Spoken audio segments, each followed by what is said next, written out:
the least you could do. Now, I'm making this up on the spot now, right? So, but it's the same thing when we think about how you spectrum think about something. 1 to 5. Least is 1, 5 is the most you could do, right? Now, if 5 is I'm talking to that person, I'm going to have a physical conversation with them. For some people, that is exactly what is needed and what is possible, right? We hear this all the time. If you have a family member who assaulted you at some point, there are people who are willing and able to have that conversation, and it is in the name of healing, and that is exactly what is right for their journey, right? That's what's right for their journey, their truth, right? Then you go to 1 and you say, well, okay, can I just write a letter privately? Not to somebody, I'm gonna write a letter, right? We got this other things happening. So if 1 is like, I'm just gonna write a letter again with myself, and I write a letter to this person. I never have to show the letter. I never have to send the letter. I never have to tell anybody that I wrote that letter. But I can bring myself closure by just writing this letter to them and telling them what I really think. Some people will have closure that way. That's all they'll need, right? Yeah. Some people, they need to talk about it with somebody else, right? Some people need to have a parallel experience. Again, right? It's that same thing of like, until it's really like, oh, can I go public with this? Right? I'm doing podcast episodes talking about it, right? Or 5, I'm going to confront that person, right? And I think, again, it's not the goal, I would not say, is to get to 5, right? That feels so boxed in. I think the goal is, how do I know I'm owning my truth right now? And this is my story. It does not belong to someone else. Right. And that's good. I like that. Well, actually, go ahead. I see she, but they leaning in on this one here. Yeah. Miss Brick to you. Yes, go ahead. Because I have a lot, and I will preface by saying this: I am not a licensed mental health professional, but this is just something that I've learned for myself. And piggybacking off of what you were just saying, so I've when I've gone through certain situations in my life that have been, traumatic for me, I've realized that for a very long time, I thought, hey, I need to confront this person, tell them how I feel, tell them how badly they hurt me, and just make sure they know just how much I have struggled because of their actions. But I've really come to realize that closure needs to be for myself. Right. Closure is not for anyone else except for myself. And so when like you were saying, no matter how I do it, as long as it's not hurting myself or anyone else, then that's what I should do. So, like you just said, and it just reminded me, I remember I was in this intensive therapy program because I wanted to address different trauma in my life and different issues that I was having. And the therapist actually had us write a letter and told us, just write it to the one person that you feel has hurt you the most, or what you're holding on to and just haven't let go. And I remember that day, during that time, I actually wrote 2 letters. I wrote a letter to the person that had hurt me, but I also wrote a letter to my younger self. And I still have that letter. I still have both of those letters just sitting in my room to this very day. And actually, I was just cleaning, so doing some deep cleaning, and I found it. And I'm not gonna lie, I got a little bit emotional because when I read through it, at least for the letter addressed to myself, it said, Brittany, I'm sorry that you went through these hard times, but you gotta keep moving. You gotta move forward. You gotta do what you need to do in order to maybe not even get back to the Brittany I was before the event, because I'm the Brittany that you were is no longer there. No longer there. You're better. And here's the thing. I don't believe that we should be looking back and trying to go back to old versions of ourselves. Every day we're growing and evolving, and that's so important. And so for me, I just feel like that has really helped me just with coping and processing different situations that I've been through, because I saw that letter and I knew, hey, yes, younger Brittany, elementary school aged Brittany, I know that you went through the ringer and I knew that you had a hard time, but look at us now. Mhm. Mm. Oh wow. Yeah, you can get. I'm unlicensed also. Let me just put that disclaimer out there. Yes. But part B of my question, and I'm gonna let you get back to your No, show. I love this. Is there ever a full, should I say, completeness of healing? Does that ever take place, or is it always a part of you gonna be associated with that trauma in your life? I got a feeling y'all want to start this one. I'm You go This is a ahead. great question. Okay, it's so cool. I don't owe an explanation for this, but long story short, I honestly think that I stole it from the show, and the lady basically said, Give them their credits. "Oh, okay, it was from." Mhm. Okay, no, it was from P Valley.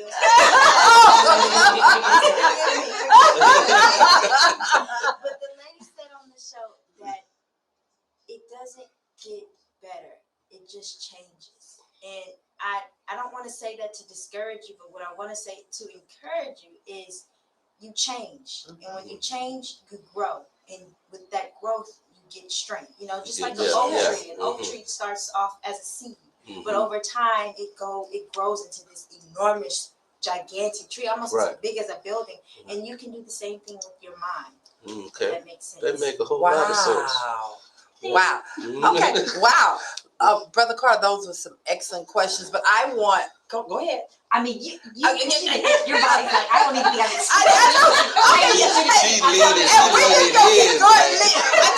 I'll talk to this. Yes, go ahead. Okay, I'll make it quick. No.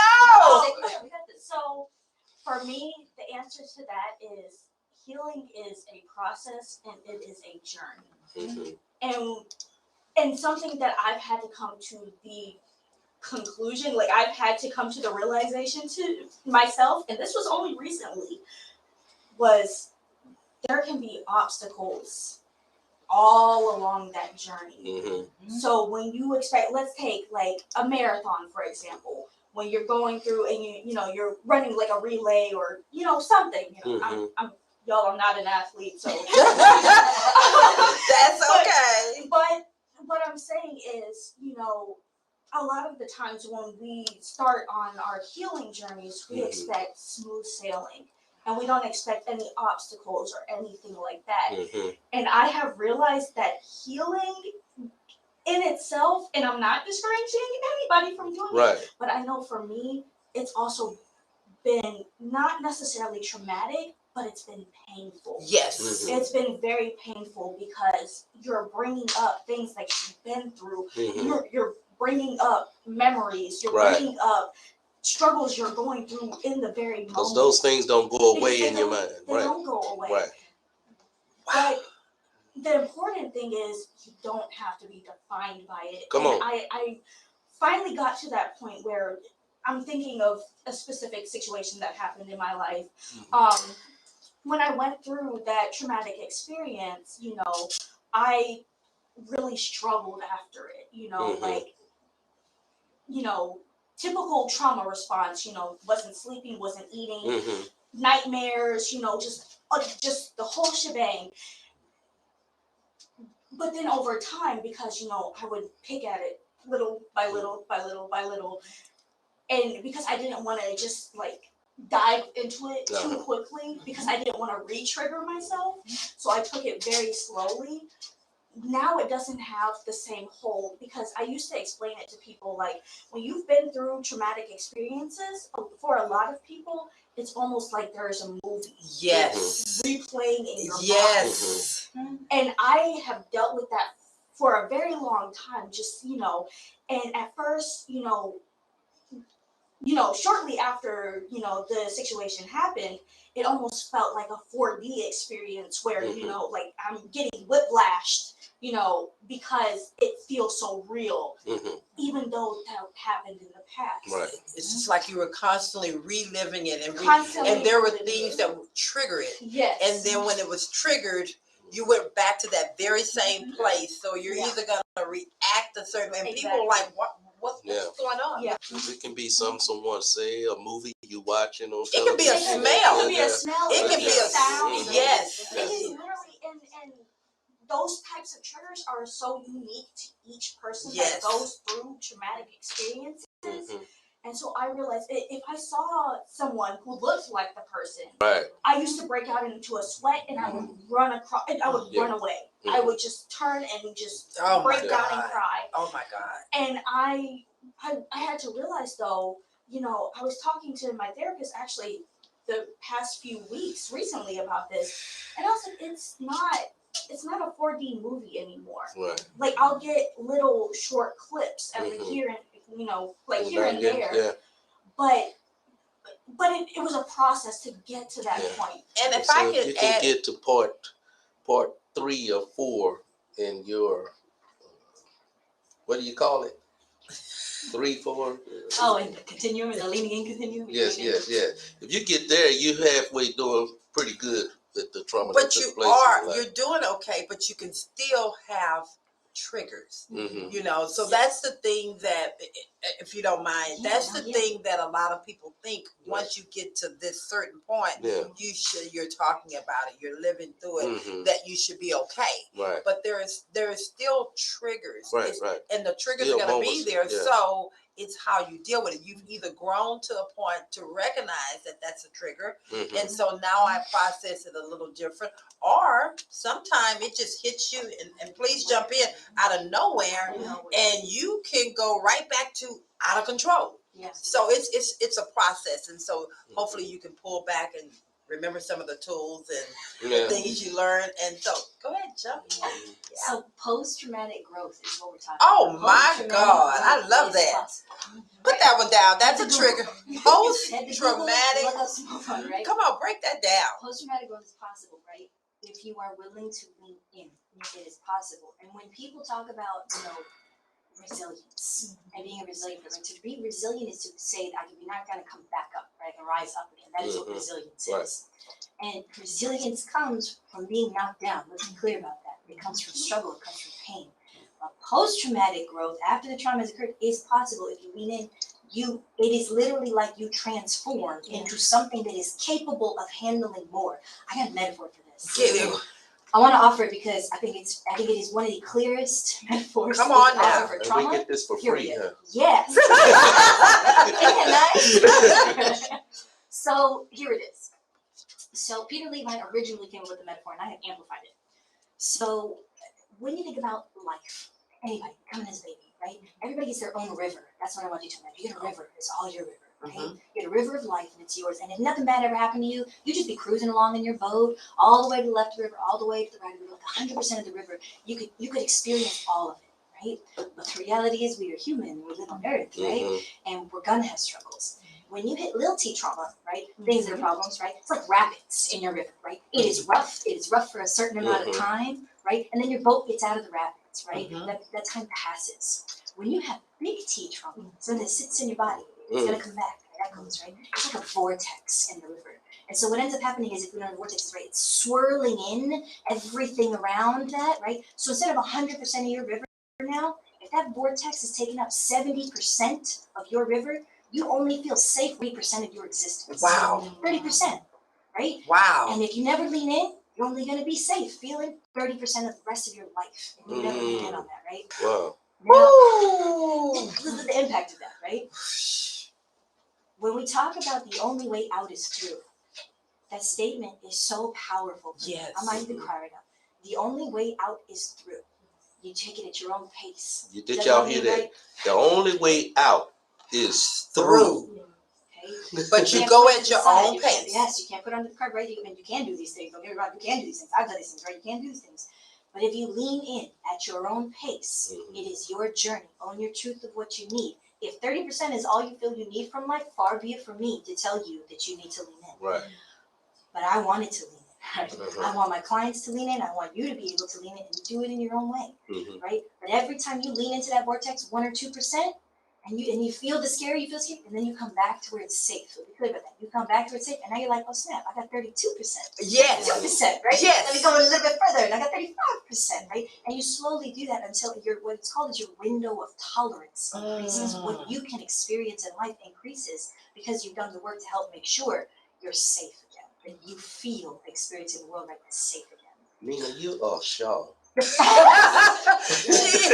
really are. I mean, this is so, and I love the simplicity of how you, yes, you know, sometimes we can be so intelligent that we lose everybody because we're showing our book knowledge versus common sense. She is sharp. Yes, so wonderful. I'm actually being drawn to another Brown over here. Okay. And I love the way you also break things down because you're sitting back, and she said early on, what were those 5 points that describe you? I said I'm stepping powerful. out again. Okay. You said what? I said powerful. I said poised. I know I said weird. You said powerful. No, you said poised, resilient, powerful, weird, and intelligent. So as I'm looking over here at you, you're very poised.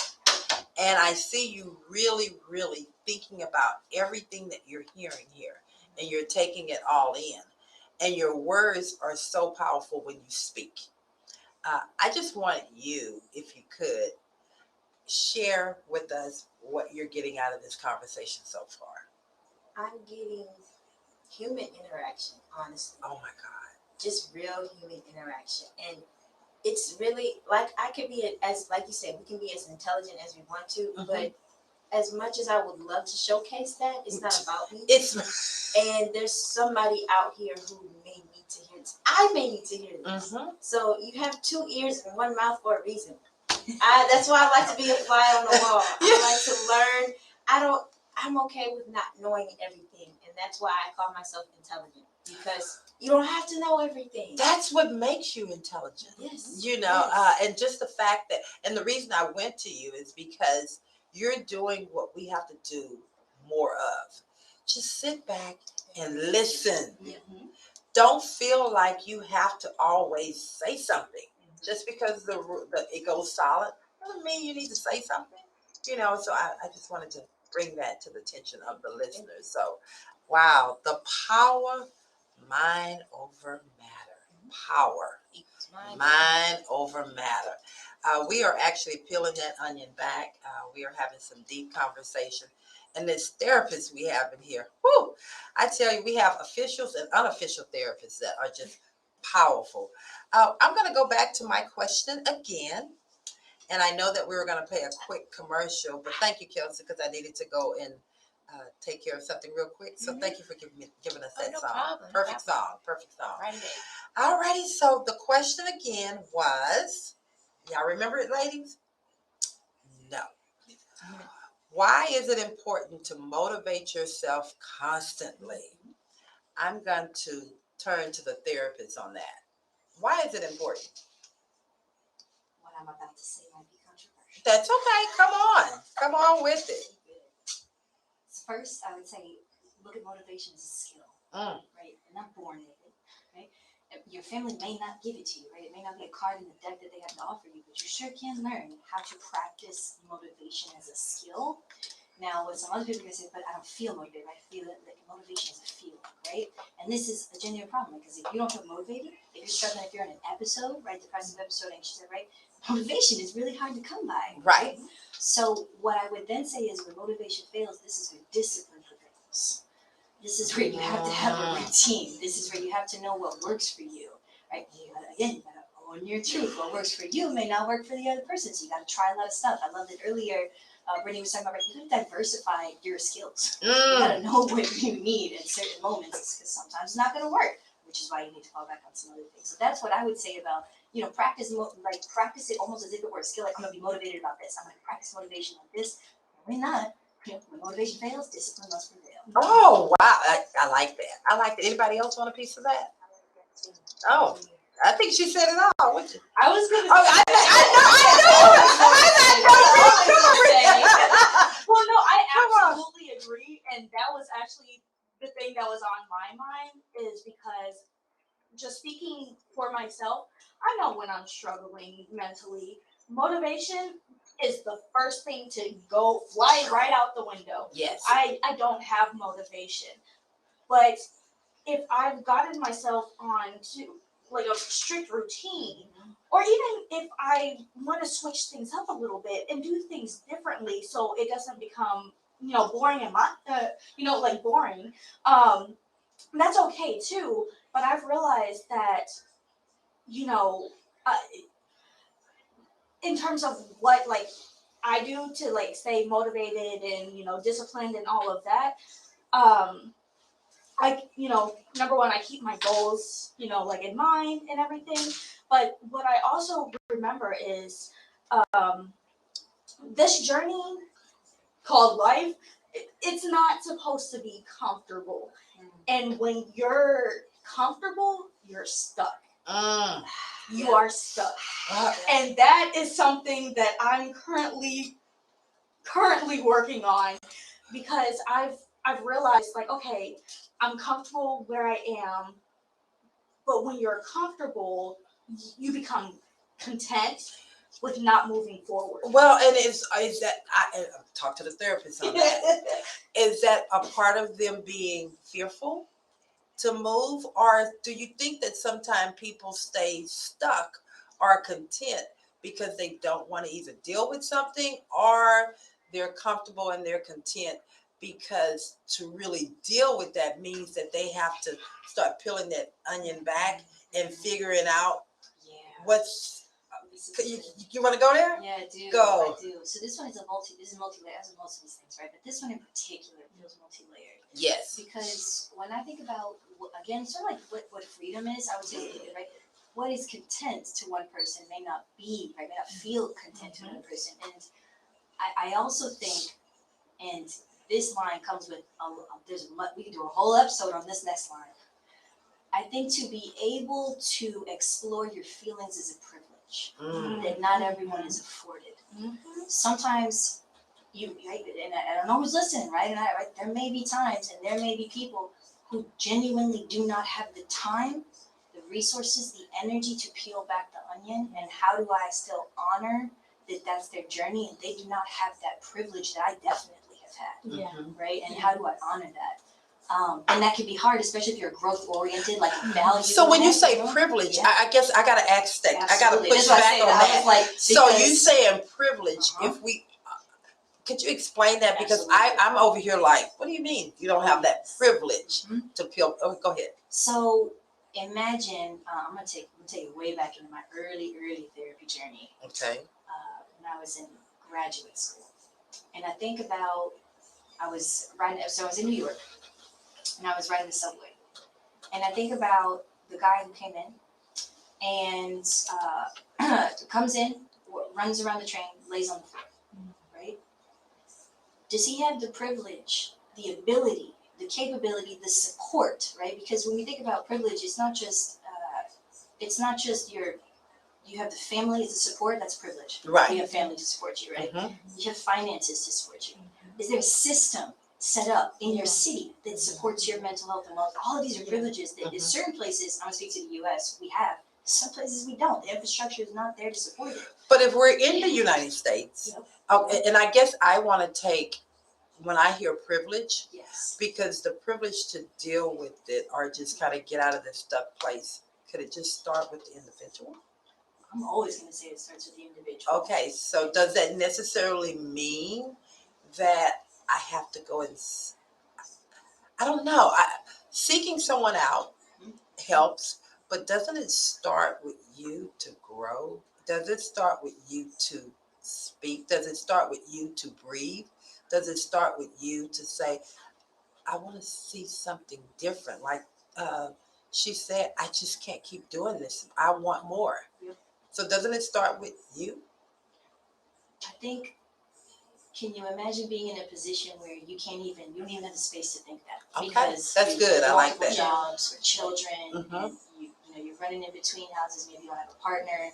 I think a lot of my single moms that I've worked with, Okay. who eventually had the time and space to say I need to come in because they had that thought. But I think it's easy to forget about the people who are unseen, who aren't showing up because they literally don't even have the space to think about themselves and their mental health. Yeah. That's So I think good. that's- I love that. Yeah. That's good. That's good. You want to say, I see you? Go ahead. You see the little pause in my head moving? Yeah, so I definitely agree with that. And throughout my college career, I'll give a little bit of background. I went to college in a small town in Texas, where the mental health resources were not up to par. Let's just say that. And I just realized that, I am blessed that I was able to have those resources, made available to me. But what we have to do is there are so many different factors that affect whether a person can get the care they need, whether that's through, like pharmaceuticals, different modalities of therapy, inpatient hospitalization, just whatever it may be. Not everybody has that available to them, whether it be through cost, whether it be because of stigma that still exists in our society And today. I guess what I'm speaking of, and I totally 100% agree with that, but I'm talking about staying stuck within a place, just not growing, not talking, not just at home. There is someone at home. Oh, could you go there? Yeah. Okay. So I see what you're saying. Thank you for clarifying. Yeah. So something that I learned in therapy. So like I said, not a licensed professional, but something I learned was there, and I can't remember the exact name of the process, but it talked about the different like phases of change. And like one phase was, no, I'm not ready to address these issues. I don't care to. I'm not ready to dig deep into these issues.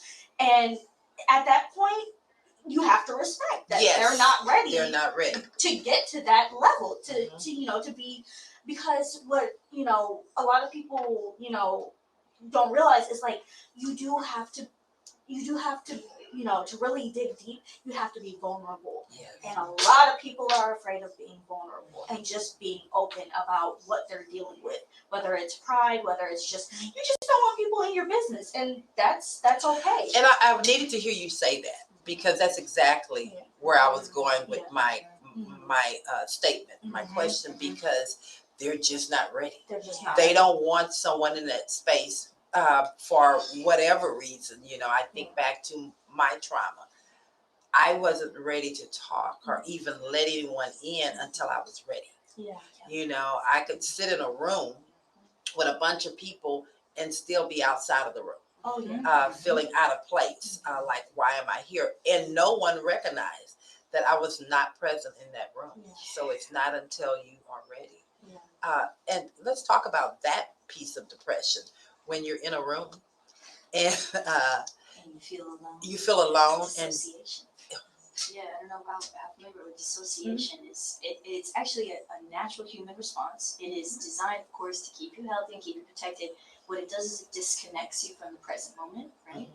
It gives you a break from reality, right? As this dissociation is. Now, the problem is, of course, short term, maybe that's fine.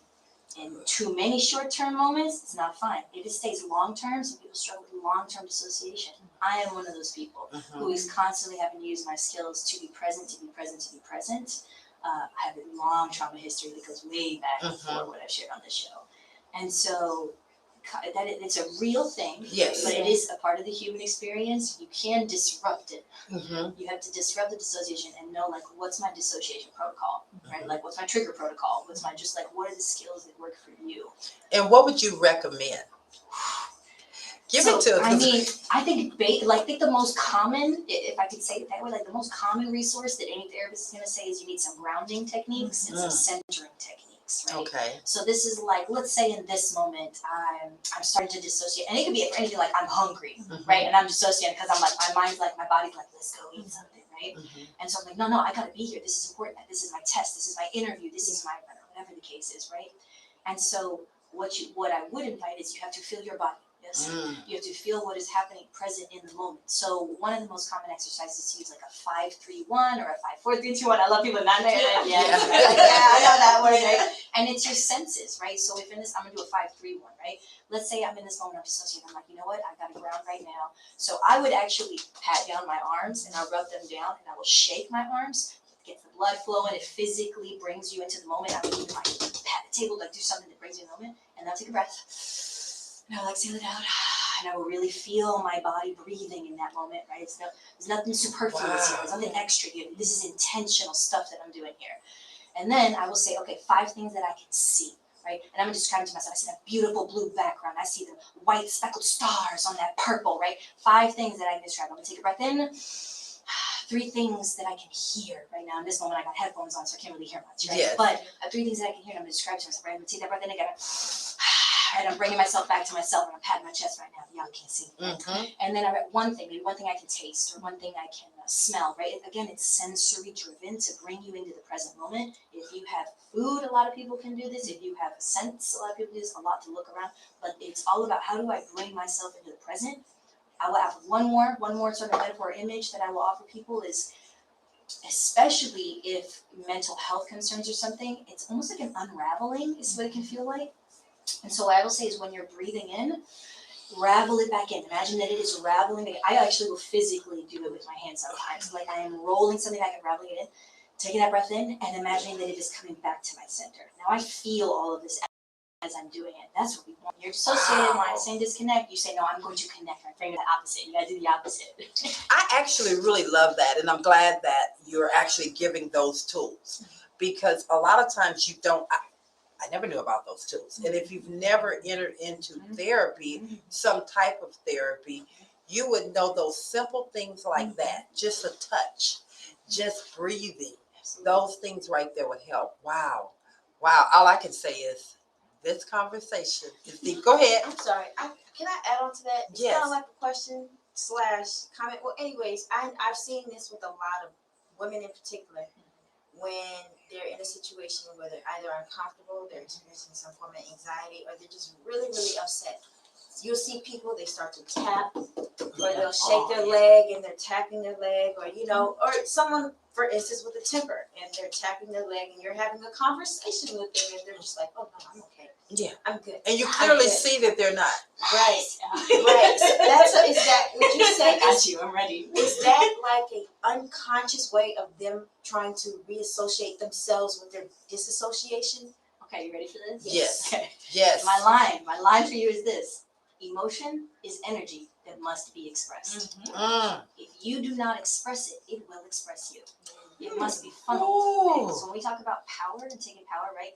We can talk about power versus empower too. And I'm like, oh, I'm trying to refrain from doing that. But when we're talking about like really being able to take control, emotion is energy that must be expressed. Okay?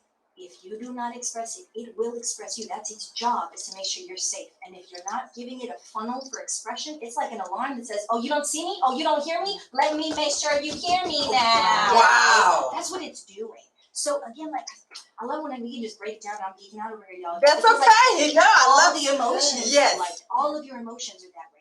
All of them, right? They all want to protect you, but they're thinking short term. So if you notice, I say, own your truth in that moment. If my hand is jittery, right at the top of the show, I was doing like this, and I was like, why do I do that? Why am I doing that? I don't normally do that with my hands. I was like, oh, I'm probably a little nervous. So, even though Well, it's that's, not right? but look, that's gone. If I can tell you're not nervous anymore. Right? Geeking out over here. But I think that is one of the things I think I say every day in a session or in a group that I will run is emotion is energy that must be expressed. If you don't give it a funnel, I guarantee it's gonna run it for you, right?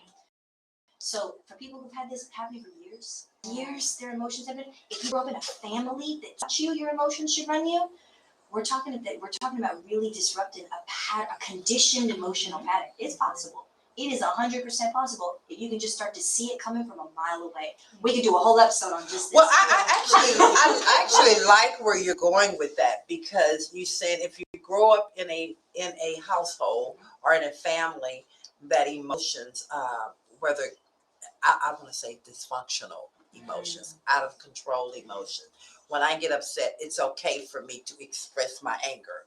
I'm just using, I didn't say me, but I'm just saying. That means that that person hasn't been taught, or they need some help on how to express those emotions, or what are you saying there? So there's lots of layers to this one too. Go there. What I'm gonna lead in on is emotional regulation is a skill. Okay. Is a skill that not every family knows to offer to their child. And in fact, if we're talking about generationally, especially if you're first or second gen American, Okay. not every children of immigrants especially, not every family even had, again, the privilege to be able to say, I can feel my feelings. I had to work. You never understood. I hear this a lot from an older generation than I'm in my 30s, right? The older generation would be like, you don't understand what it is to work, right? I had to walk to school for miles, right? I didn't have time to think about it, right? Which is, that's their truth. That's I true. can't discount that. That's real, right? It's just not my experience because I have a lot of privilege. I don't have to walk miles to school. I get in my car and I drive, right? Or somebody took me before I had a car, right? So let me dial it back to where we were. Bring me back in. I'm reeling myself back in because I got a little excited about something. That's okay. No. What were we talking about? So, because I knew knew where I was going. Go ahead. And this is important. We were talking about disassociation. I was asking about dysfunctional. Yes, there okay. it is in the skill. So emotional regulation is a skill. Thank you for supporting me in my humanity in this moment. So emotional regulation is a skill. Not everybody gets taught that skill, right? But what ends up happening, and I'm going to put this in a very particular context, is let's imagine I grew up thinking it's okay for me right now. I'm going to say, as a therapist, I want you to be able to express your anger. I want you to be able to express your anger in a way that respects you and the people around you. There are things we can be angry about. Right. Things we need to be angry about. Right. Right? And other feelings, right? But let's say you grew up in a family and that was normalized. You just blew up on people, for example, right? And then you keep going. And now this is like a part of your personality. I'm just that kind of person, right? I'm thinking of somebody very particular, right? I used to sort of be just that kind of person. If there were any emotion that hijacked me, it was anger for a very long time, right? When my anger popped up, she came. Can I curse on this show? Let me catch myself. Raise the praise. Okay, raise the praise, right? When my anger showed up, she came to mess things up, okay? She came to damage things, okay? Now, in her world, she was protecting me in the moment, right? And now let's be real, she was protecting me in the moment. She was protecting. What she wasn't thinking about was the fallout that I was gonna have to deal with long-term relationships, physical damage to things, right? And so when I think about like dealing with your emotions, if you can start thinking about your emotions as parts of you, as parts of you, my angry part, my selfish part, my whatever, my mother part, even anything, right? When I think about my anger part before I started doing this work, because of the family that I grew up in, because of the ways I had my anger conditioned, my anger was she looked like a woman in tattered clothing, like she came out of the shadows. That's what she looked like. When I thought, what does my anger look like to me? She looked like she was in tattered clothing and she lived in the shadows. Wow. The more that I leaned in on that, because I said, oh, that's not how I want to live this life anymore. I don't want to do that. It's wrecking things for me. The more I leaned in on that part and got to know her and realized, wait a minute, if she's protective, she's like my soldier. This is a soldier for me. So she's out of line. She's gone AWOL because she don't know what the mission is. So I got to bring her back in, right? That is deep. So I could really go on about this one. So when I got to know her, and now I could see her coming from a mile away, which is what my wishes would be for everyone. Become an emotional Jedi. Get to know your feelings so that you see it coming from a mile away because it's coming to protect you. Now when I look at my anger and the work that I have done with her, quite literally, this is how I see her. She has skinny jeans on, fitted jeans. She wears motorcycle boots, riding boots. She has a leather jacket. Her hair is up in a ponytail. She wears shades. I never see her eyes anymore. She has red lipstick on, and she carries a bat on her shoulder. When she pops up on my right shoulder. And when I know that she's present, I must leave the situation. I must physically exit because I know she's going to swing the bat for me. Wow. That's deep. Imagine if we all knew our feelings that way. I have her. That is deep. What does she look like? What does she look like? Oh my God. Well, let me go back. I love that. Because fun fact, I am a black belt in martial arts, Taekwondo. I see her in that black belt with her gear on, with her mouthpiece on, ready to fight. ready to take action. She's your soldier. She's a That's my soldier figure. soldier. She needs to know the I'm sorry, I'm jumping all over this. You didn't realize, you took me and you described me, the person that I go in and out of. Nancy And- crazy. Look, oh, you have to come back in here on that. You described me because I go in and out, but you helped me to understand why I go in and out. It's a protector. And I feel when I go to that place, I feel like I got to really go in there. There's no one fighting for me. So guess what? I'm gonna fight for myself. So now you've taught me Wow. how to manage. This is that. the therapist speaking of herself. No, go ahead, dog. Who's that had the back? That was the therapist. She's looking good, but she's That's your anger. Oh, Yes. And Well, I think that this is too another thing with I hear a lot. Right? You're a therapist, right? And so we have I'm human, right? Yeah. Yes. She popped up 2 months ago. Was the last time I saw her. 2 months ago. Well, what I hear is so awesome that you recognize that person when they show up. And so now you have the opportunity to control the anger that take place. So that is very good. So that's all you popped in to say. Man, I was just listening to her talking. I'm like, who is she talking about? She's talking about herself. That's that other person. So we all have those personalities. Yeah. I know you want some, baby. Come on. Yeah. No, So- don't leave. Don't leave us. We're gonna wrap up. So I was just going to say, I am a lot like you in those regards. I literally was known, and Carly can back me up. She can vouch for this. I had anger issues. People would call me Little Firecracker because I am short, and but people knew, hey, don't mess with Brittany. She gonna pop up on you at any given moment in time. They called me Chispita. But seriously though, something that has actually really helped me in regards to anger, because I used to have a lot of guilt surrounding my anger. Because I said a lot of things, did a lot of things out of anger, and there is no excuse. I have to own up to those mistakes that I made in the heat of the moment. But something that actually really helped me, my therapist actually, my therapist and my psychiatrist actually told me, because I had told them that I was just like, this was some years ago. I told them, I was like, I'm really struggling with this. And they just reminded me, you realize anger is a normal human emotion. They were like, we're not excusing your angry outbursts or anything like that. That's something you got to work on and work through. But they were like, but let's get to the roots of that, because something is causing that. And so I'm just gonna have a little moment, y'all. I'm really proud to say that I still deal with anger a lot. I mean, I'm That's human, okay. I'm We human. all do. So we all still deal with Different. anger. But I found that you can express your anger in healthier ways. That's it. Wow. Now that's a way to end this show. I am going to do, oh my God, I don't even want to end this show. I want to keep having this conversation, because this conversation is so needed. And oh my God, I've learned so much on this show. But anyway, as I take this conversation, Kelsey, I always give them one last question to ask. Kelsey, you can choose any question that you want. You can point it at one person, or you can throw it at the panel, and we will answer your question. Okay, I'm going to throw this at the panel for our guests, actually. My question is, what words of wisdom would you offer someone looking to empower themselves?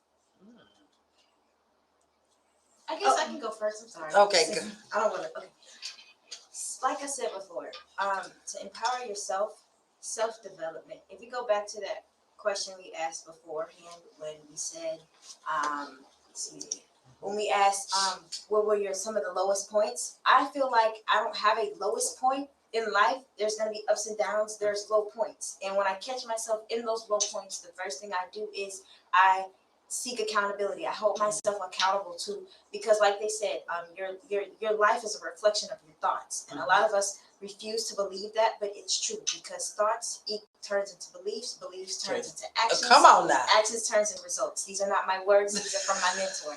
But I just wanted to let you guys know that. And going back to that, when I find myself at my lowest points, I hold myself accountable, and then I seek self-improvement. I look at my environment. I look at the last few people in my phone that I've been texting or calling. What's going in my head? Who has my ear? What's going in my mind? What am I listening to?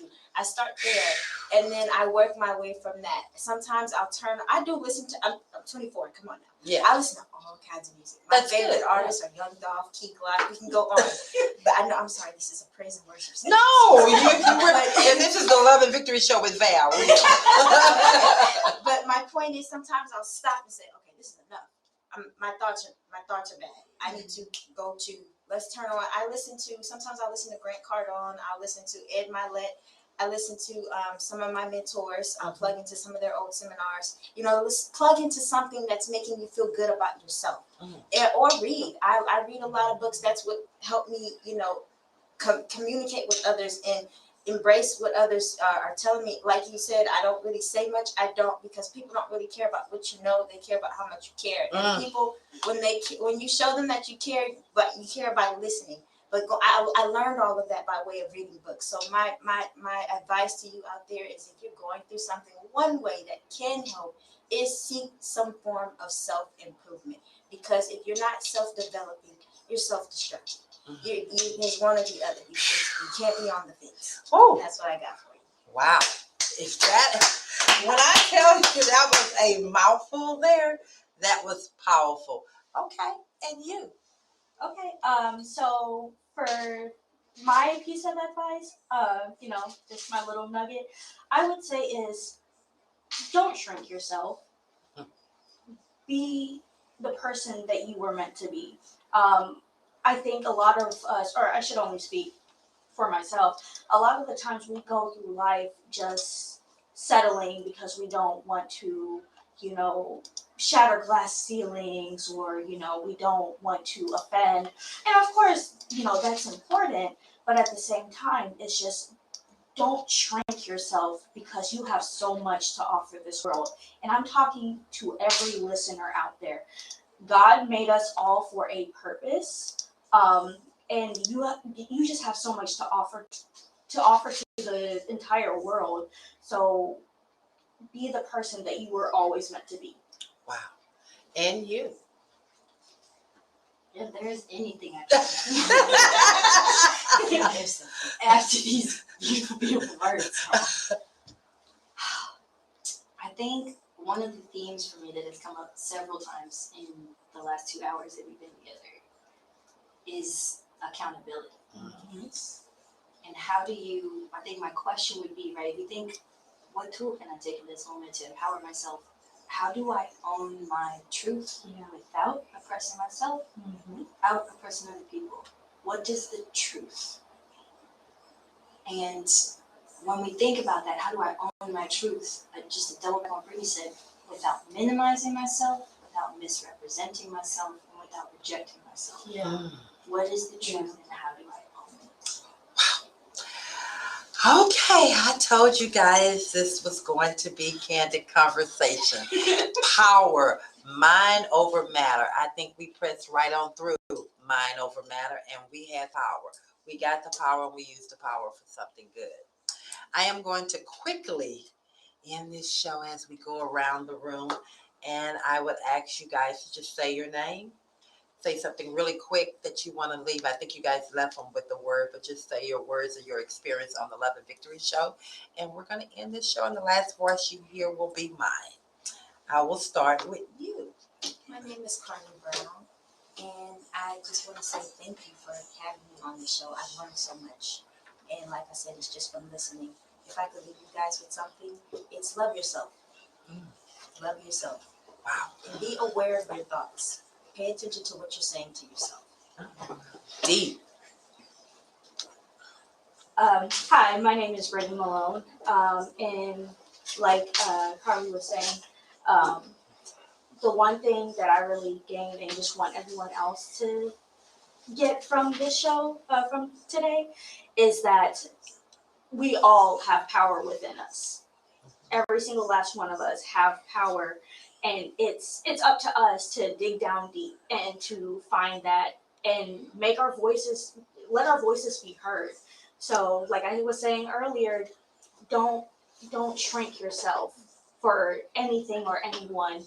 Be unapologetically you, and just go out there and make a change. Okay. And our therapist. My name is Nina Garcia, at Drama Therapist Nina on Insta. And of all the many things that I could say in this moment, I think, oh man, there's too many things. Let me just take a breath in. Of all the things I could offer in this moment, if there was anything as you listened in that spoke to you, that resonated with you, that pinged you, share it and continue the conversation. You're leaning in. And just listening to this episode, even if you listen to it with no one, you have already done step one, leaning in. Continue to lean in and share the conversation. Get the dialogue going. Right. Brother Carter. Good morning, Brother Carter. I'm man, what you guys have said today has been very insightful and very powerful. So don't want to take anything away from anything that you ladies said today. So y'all did a great job. But I'd be remiss if I didn't tell you, the listeners, that you can take in all the advice in life you hear, and everything is beneficial. But without God, without believing in something greater than yourself, you're gonna always fall short. So the Bible says, "Seek ye first the kingdom of God and His righteousness, and all these things should be added unto you." So, in other words, seek God in the midst of all your therapy and everything else that you're going through, but you have to seek God to get the full completeness of your healing, should I say? Amen. Amen. Kelsey. This was a really powerful show. Like, I really enjoyed it. You guys stated some really good facts, and like they're deep. And Carly, I hear you all the time, but like, no, like, I know you're gonna say some good facts today, and like, I really was listening in. I admire what you said today, especially you, Brittany, and Miss Nina. You guys were amazing. Thank you. It was. And of course, I absolutely love the journey that God have me on. I get to meet some amazing people with some amazing stories that are willing to selflessly give to others. And anytime I can sit around the table and have a conversation with someone, I grow from it, and I really pray to God that others grow. So I thank each and every one of you all for coming, accepting the invitation. It won't be the last time. It will definitely not be the last time coming on and sharing with the Love and Victory Show with Val. And again, to our wonderful listeners, thank you for continuing to support. I'm so sorry about the initial technical difficulties that we had, but thank God for Raise the Praise 100, who stays on 24/7. You can always catch us. And the host that's coming behind us, Ike on the mic, saved and silly, getting ready for him because he has something for you guys. Again, I thank you. And until next time, every Saturday morning from 7 a.m. to 10 a.m., tune in to the Love and Victory Show with Val. Kelsey, how can they find us? You can find us on all social media platforms at LV with Val. Also, our website at lvwithval.com. All righty. And we are out.